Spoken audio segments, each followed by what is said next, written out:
usa ka babaeng mananapaw. Si Maria, kung imong tanaw niyang background, nagbaligya siyang dungog. Pero sa diha nga naluwas siya, giluwasan ni Kristo, giingnan siya ni Kristo sa verse 12, lakaw na og ayaw na pagpakasala.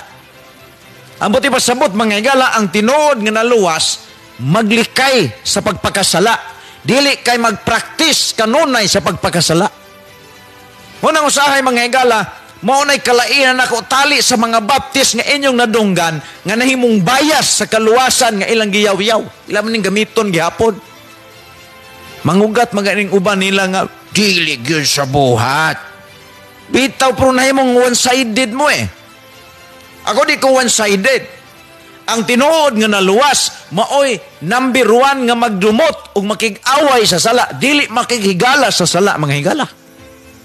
That is the real, that is the, what we call, that is the right understanding about soteriology or salvation.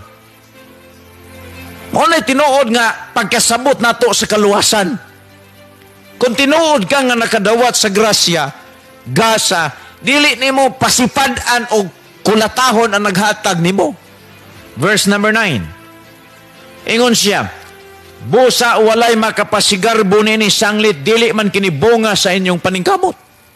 Buti ba sabot, mga higala nga, ang kaluwasan, dili ni ma-earn na to through religion, through baptism, through endurance.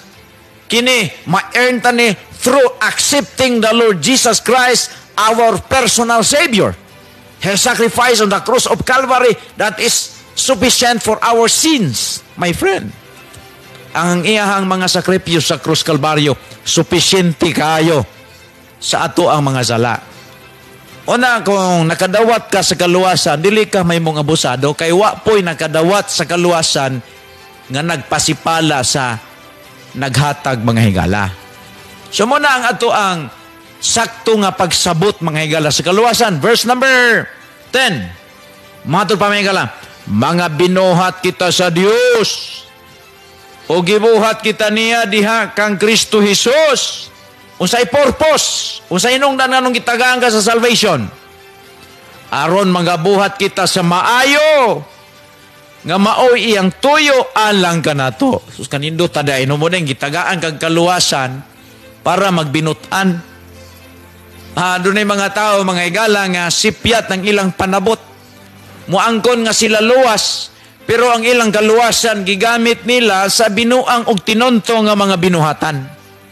O kini ba tinuod mga kaluwasan? Dili. Kay ang tinuod nga kaluwasan muhatag man sa katao sa pagkabuutan.